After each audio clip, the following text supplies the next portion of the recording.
একটু পড়। সত্যি বলছি মা, পারবো। বল। 1971 সালে মরে গেছি। মরে গিয়েছিল কি? বল পরলোক গমন করেছিলেন। একই তো হলো। পড় আবার। লাইন বাই লাইন পড়বি, একটা শব্দ যেন এদিক থেকে ওদিক না হয়।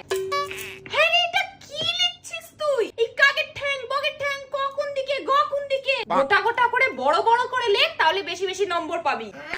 হয়নি, আবার পড়। ঠিক করে বল। কোথায় বকলাম তোকে? আমাদের স্যারেরা জানিস পিঠে চাল ফাটিয়ে দিত, তোকে কিচ্ছু বললে এখন কাঁদতে আরম্ভ করিস। আজ চোখ মোচ, চোখ মোচ। মেরেছি তোকে আমি, কাঁদছিস কেন? চোখ মোচ। জোরে জোরে পড়, জোরে জোরে পড়, আমি যাতে শুনতে পাই। আবার টয়লেট পেয়েছে। কোথায় গেলি রে? বাথরুমে ঘুমিয়ে পড়লি নাকি? সোজা হয়ে বস। পাটা দেওয়ালে উঠে যাচ্ছে কেন তোর? নামটা বল দেখি। 13টা মুখস্থ করেছিস বলে 8টা ভুলে যাবি? হাত দে। ম্যাডাম তোর খাতা চেক করেনি কেন? দাঁড়া, কালকে আমি যাচ্ছি। সিলেবাস শেষ হয়নি মানে?